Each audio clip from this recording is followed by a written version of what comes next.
j'espère que vous allez bien. Bienvenue chez La Doua. It's about everything. Actuellement, guys, on l'a vu passer aux côtés de la France. Oui, les Français, mes très chers Doassiens de la France et de l'Europe. Que ça, vous êtes en Belgique et tout. Je sais que vous aimez que je parle de vos influenceurs préférés. Non, Doua, c'est pas mon influenceuse. C'est vos influenceuses. Si ce n'était pas de vous, j'aurais pas parlé de ces personnalités là, mais je sais que c'est votre influenceuse préférée, une certaine Karine Le Marchand, qui est dans la polémique, guys. Une polémique. Et en plus, suite à sa polémique qu'elle était en tort, elle a essayé de faire une réponse. Bref, guys, c'est votre influenceuse. Hein. Donc, il y a des moments où une simple phrase révèle beaucoup plus qu'une opinion. Le récent passage de notre fameuse Karine Le Marchand sur CNews en est un parfait exemple. Là, elle était dans le plateau de tournage.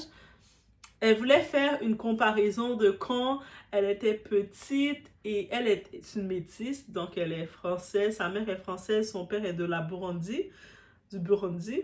Mais je peux comprendre, elle n'a pas grandi avec son père, donc elle s'identifie peut-être pas aux côtés de son père.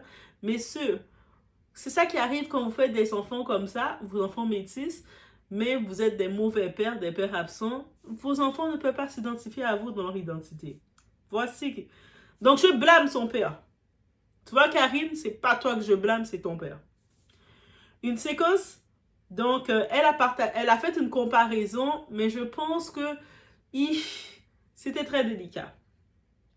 C'est sûr que c'était sa comparaison ou comment elle a dit ça, c'était choquant. Donc, ça a choqué beaucoup de gens, ça a blessé beaucoup de gens et bien entendu, ça a énervé beaucoup de gens. Et je pense, en faisant ça, elle était très consciente de ça parce qu'elle a dit suite à ça qu'avec ses amis, elle s'était donné comme pari d'être virale, de faire quelque chose de vraiment incroyable. Et la meilleure façon d'être virale, bien entendu, tu veux gagner ton pari de 500 €, mais tu dois déranger la minorité visible, tu dois déranger les Noirs ou tu dois déranger les Arabes et c'est certain que tu vas devenir viral. C'est comme ça, elle a compris. Et tout ça révèle un malaise profond autour de la question raciale, identitaire et médiatique en France. On va analyser cette séquence calmement, factuellement et de façon intelligente, guys. On n'est pas là pour insulter, on n'est pas là pour humilier, mais pour comprendre ce que cela dit de notre société. Non, le problème ici n'est pas un simple dérapage verbal et non, ce n'est pas une histoire de propos sortis de leur contexte. Ce que révèle cette séquence, c'est quelque chose de bien plus profond. Ça s'appelle le malaise identitaire, la responsabilité médiatique et le danger de conforter les récits dominants. Et c'est de ça qu'on va parler, guys. It's about everything. On parle de la fameuse polémique de votre influenceuse préférée, mes Français. Karine Le Marchand, tu es à l'honneur. Et tu savais que tu serais à l'honneur. So, on y va. It's about everything. On donne du support à Doua parce que ça fait du bien. Parce que les calinours de Doua, là, ils veulent leur matcha. OK? Juste vous le dire comme ça. Donc, on y va sans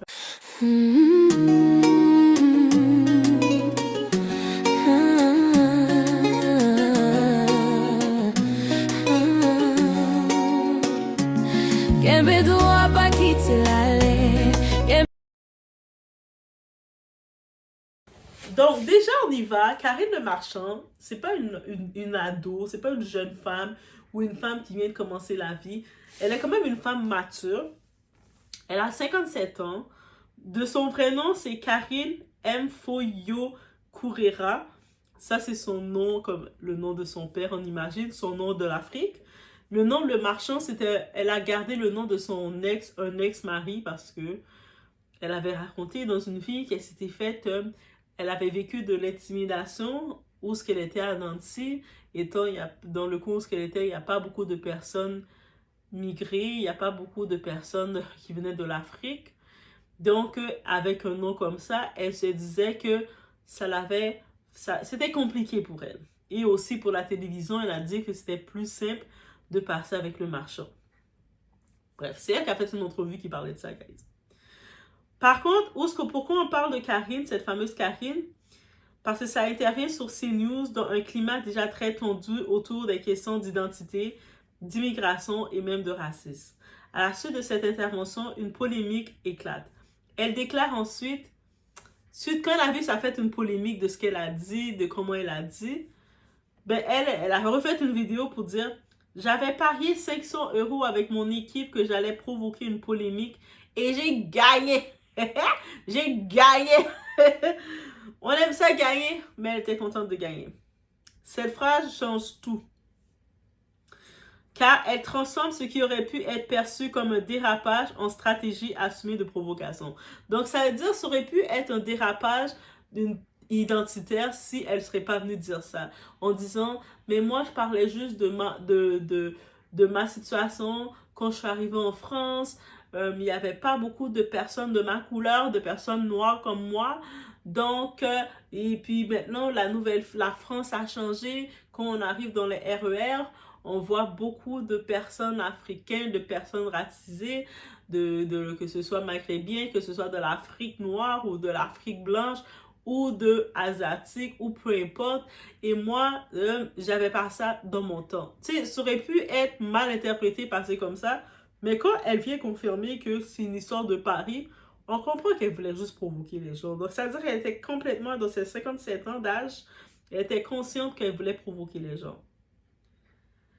Voilà, c'est pourquoi c'est compliqué de la défendre. Karine, au début, j'allais refaire cette vidéo en format que, tu sais, problème identitaire, tu sais, quand des fois, t'es une personne plus foncée, t'as grandi dans un quartier qui était... Tu sais, moi, j'allais vraiment dans ce côté-ci, il fallait que je tombe sur la vidéo où elle est en train de niaiser les gens.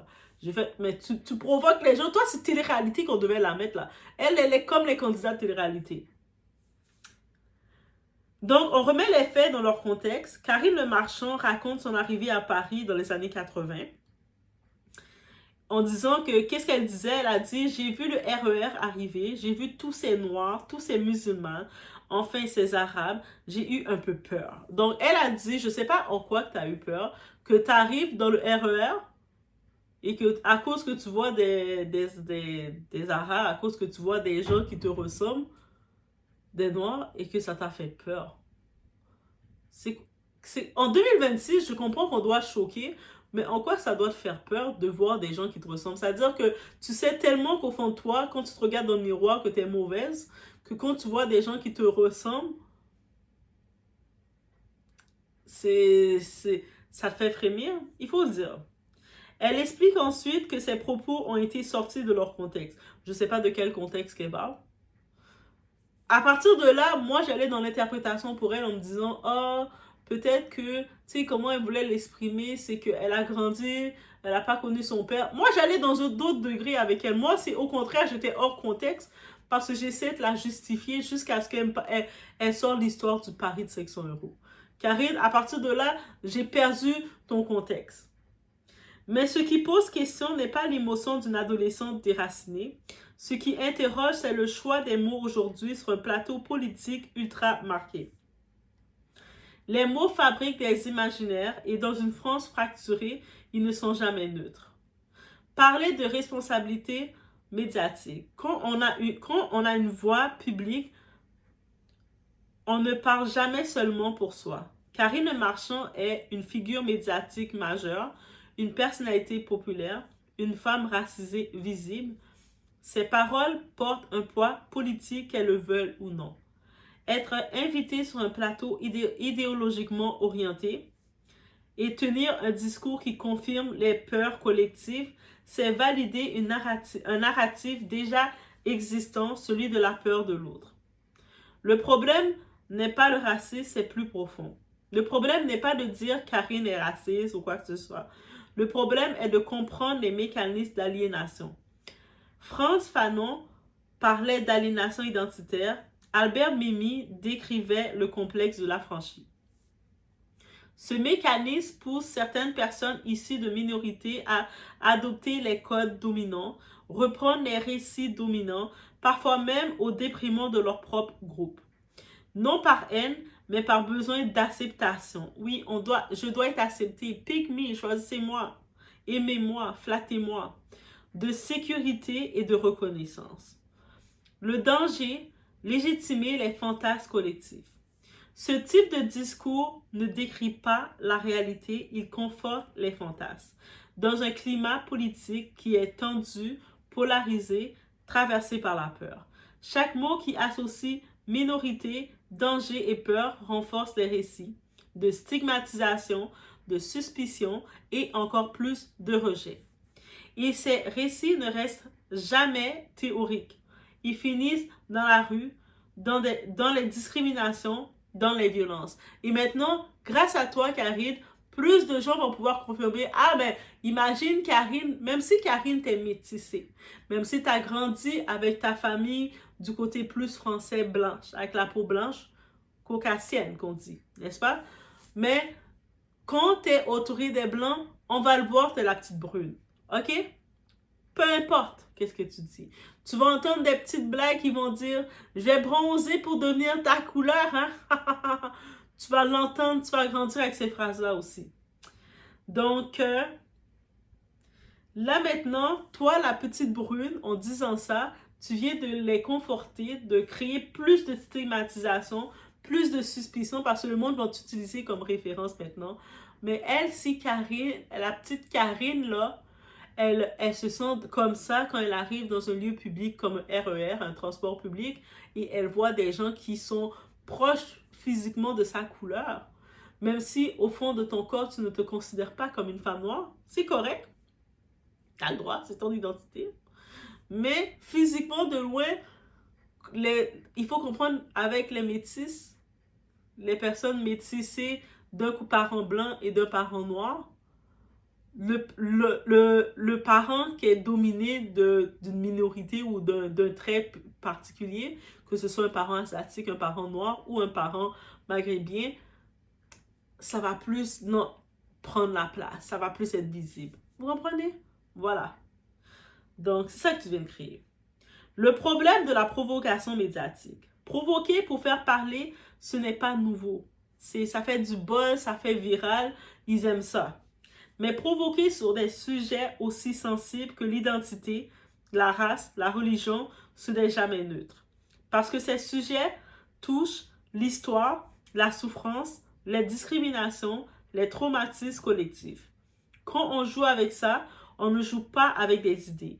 On joue avec des vies, on joue avec des vécus, des blessures, des traumatismes encore. Et c'est ça.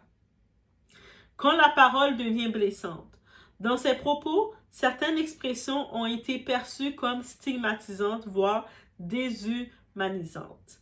Tu sais, de dire « Oh my God, de les voir, ces gens-là, j'ai peur. » Eux autres, ils sont déjà stigmatisés. Ils arrivent déjà dans un endroit, ils arrivent dans un magasin, on vient automatiquement les surveiller parce qu'on s'attend à quelque chose de mal. Le vendeur va porter attention à la sécurité, va venir regarder.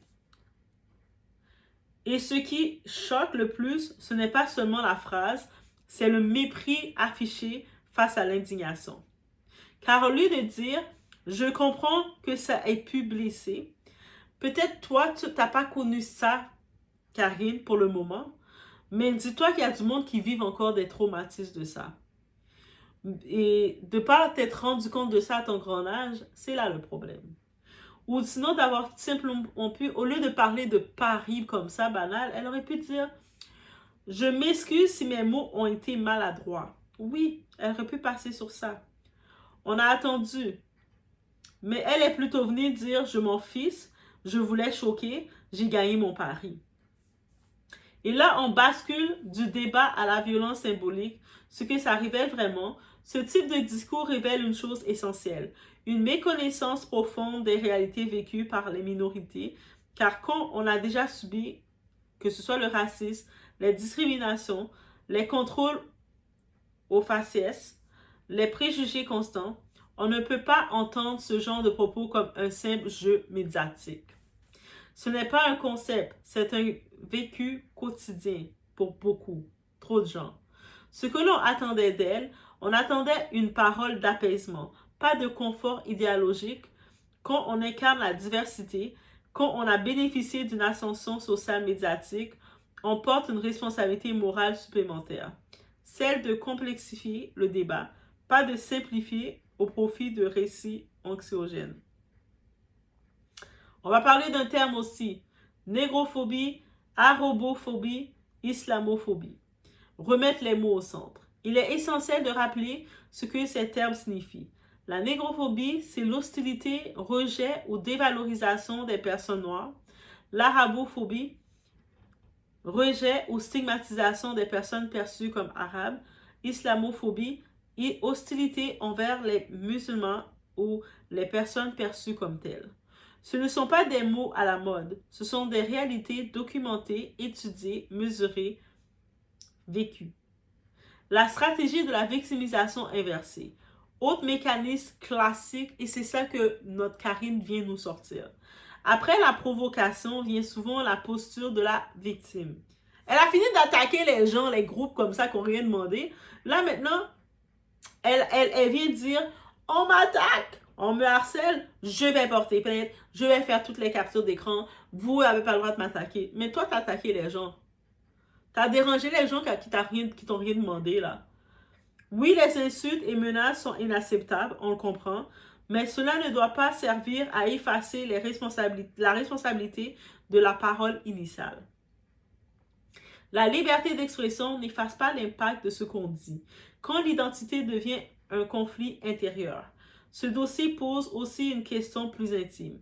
Que se passe-t-il quand une personne issue de la diversité grandit dans un environnement où son origine est perçue comme un poids, un stigmate, une gêne? Cela peut parfois créer une distance avec ses racines, un rejet identitaire, une volonté de suradaptation, un besoin de validation. Et ça, c'est un sujet psychologique profond et c'est pas un jugement. Le rôle des médias. Les chaînes comme CNews savent très bien ce qu'elles font. Elles misent sur la polarisation, le clash, l'indignation et la viralité. Parce qu'on sait que la télé traditionnelle est de moins en moins écoutée. Donc, pour capter les gens, pour faire les gens venir, tu dois choquer. Elle a accepté de payer le prix pour un billet, pour un peu d'argent, pour ce qu'elle a accepté de jouer le jeu. Parce que la colère fait de l'audience. Et certaines personnalités, elles acceptent d'entrer dans ce jeu. Et ce sont ces mêmes personnalités après qui vont venir dire « Oh, on m'a jeté, on m'a utilisé » et qui va réclamer de cette même population le support. Le problème n'est pas Karine Le Marchand, le problème c'est ce que son discours valide. Dans un pays fracturé, chaque prise de parole peut soit apaiser, soit attiser. Et aujourd'hui, la France n'a pas besoin de peur supplémentaire. Elle a besoin de lucidité, de nuance et de responsabilité. Ce qui s'est passé avec Karine Le Marchand n'est pas juste un buzz. C'est le symptôme d'une époque où la provocation remplace la réflexion, le clash remplace le dialogue, la polémique remplace l'empathie. Mais on peut faire mieux. On peut débattre sans blesser, on peut provoquer sans humilier, on peut exister sans écraser les autres. Parce qu'à la fin, les mots construisent ou détruisent. Et dans une société déjà fracturée, on devrait choisir de réparer. Et malheureusement, c'est pas ça qu'on a eu. Et c'est pour ça que je tenais à revenir sur cette polémique avec Karine, que j'ai pas vu encore de son équipe, des personnes, je sais pas si à son niveau en France, elle a des gens qui travaillent pour l'aider à rattraper, tu sais, les assistants là. Embaucher des bons assistants, guys. Et quand tu vois ça, tu as fini de faire une gourde, même si on t'a payé, même si on t'a donné 500 €, mais là, tu as brûlé ton image. Et Karine, je la vois dans la même catégorie que Meghan Markle. Eux autres, c'est comme on sait que dans la télé, dans les médias traditionnels, on n'a pas beaucoup de femmes noires. Donc, les femmes métisses qu'on retrouve, c'est elles qu'on va utiliser comme modèle pour représenter la femme noire qui se rapproche le plus de nous. Donc, ce sont ces femmes-là qui ne s'identifient pas à nous, qui ne nous respectent pas comme individus noirs, ils ne se considèrent pas noirs. Mais par contre, quand ils ont besoin de sympathie, d'être rehaussés, ils vont venir utiliser la communauté noire. Meghan Markle, tu le sais. Ah non, Doha, pourquoi t'envoies une pique à Meghan Markle? Parce que c'était trop facile. Moi, je regarde Karine Le Marchand, je regarde Meghan Markle, ce sont des sœurs. C'est la même chose. Les deux sont même, ils ont le même mandat. Les deux, ils ont grandi dans un environnement blanc. Malgré que Meghan, sa mère était noire, mais sa mère, c'est une femme noire qui voulait être dans un environnement blanc. We already know that. Et on a elle qui a grandi à Nancy avec sa famille. Sa mère était blanche. Son père, c'était un père absent, un père qui n'a pas pris sa responsabilité et elle semblait pas être proche de sa famille du côté de l'Afrique. Et donc c'est ça. C'est pour ça qu'elle a ce côté identitaire. Au début de ma vidéo, je m'en allais m'orienter sur le côté, parler de côté identitaire pour un enfant métis et qui n'a pas eu la possibilité de connecter avec sa partie de l'Afrique. Qu'est-ce qu'on peut s'attendre d'elle en tant qu'adulte? Mais là, quand j'ai vu sa réponse, moi, c'était un pari, j'étais comme, même si c'est un pari, est-ce que tu avais besoin de le dire? Est-ce que c'était nécessaire de te vanter de ça, sachant que ça a créé le mal-être que ça a créé? Tu sais qu'il y a des gens qui se font, qui se font pousser, qui se font discriminer, qui se font stigmatiser à ce jour. Et toi, tu viens. Après là, quand on va te jeter la margarine, parce que tu sais que ça va arriver. Là, maintenant, tu es là, mais dès qu'ils ont plus besoin de toi, ces mêmes personnes qui t'ont fait le pari, qui rient avec toi, ils te jettent. Quand ils voient que tu es trop problématique, tu vas venir essayer de créer de la sympathie dans la communauté noire. We already know that. 2026, on se réveille, guys. On se retrouve aux prochaines vidéos. Laissez-moi savoir.